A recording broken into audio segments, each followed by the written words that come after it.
A znamo da je zakon dobar ako ga ko pravilno upotrebljava. Znajući to da zakon nije propisan za pravednika, nego za bezakonike i nepokorne, bezbožnike i grešnike, nepobožne i pogane, oce ubice i matero ubice, krvnike, bludnike, muželožnike, ljudokradice, lažljivce, krivokletnike i ako je što drugo protivno zdravoj nauci, prema evanđelju slave blaženoga Boga koje je meni povereno. Ublažavajući prethodni prekor, apostol govori da je zakon dobar ako se isti pravilno shvati. Zakon je imao za cilj da privede Gospodu Isusu Hristu, a po njegovom dolasku on više nije bio na snazi. Onaj koji sluša o zakonu istinski je poznavalac istog, samo ako napusti zakon i poveruje u Hrista. O tome govori sveti Jovan Zlatousti koji kaže da ako se na primeren način budeš koristio zakonom, on će te privesti Hristu. A pošto se cilj zakona sastoji u opravdanju čoveka, a zakon nije u stanju da to učini, onda on privodi ka onome koji može to učiniti, a to je sam Gospod Bog. Zakon nije potreban niti propisan za pravednika, zato što on ne čeka da ga zakon nauči šta treba da radi, kada već u sebi ima blagodat Duha Svetoga. Na onima koji još nisu pristupili opravdanju verom, blagodaću i koji su ostali u gresima, zakon leži čitavom težinom svojih obaveza, osuda i pretnji.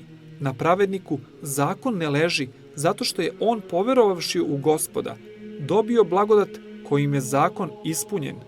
Navodeći sve one bezakonike, odnosno one koji bez straha narušavaju moralni zakon, nepokorne, koji se ne počinjavaju zavedenim porecima, bezbožnike koji narušavaju zapovest u odnosu prema Bogu, grešnike koji narušavaju zapovest i prema sebi i prema bližnjima, apostol nabraja i ostala bezakonja. Reč nepobožnima odnosi se na sve koje imenuje rečima oce ubice i matero ubice, odnosno one koji su nasilnici nad roditeljima, krvnike, razbojnike, klevetnike, lažljivce, krivokletnike, dok pod poganima apostol navodi bludnike, muželožnike i skotoložce. Na sve to apostol pridodaje reči, iako je što drugo protivno zdravoj nauci, podrazumevajući da svaki vid zablude, laži i bilo čega sličnog su tuđi zdravoj nauci, dok je hrišćansko učenje zdravo u čitavom svom sastavu. Sveti Jovan Zlatousti govori da oni koji slede zdravo učenje, da je njima i duša zdrava, dok oni koji žive protivno njemu, da im je svojstvena bolest razvraćene duše. Zakon je prestao da postoji, a na njegovo mesto došlo je evanđelje.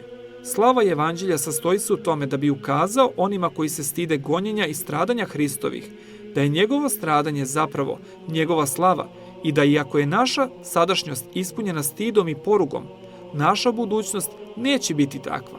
Sveblagi Bog blagoizvoleo je da sazda razumne tvari radi učestvovanja u svome blaženstvu. Iako su se one uklonile po svojoj nerazumnosti, on je blagoizvoleo da ih povrati na ono naznačenje koje se objavljuje u evanđelju.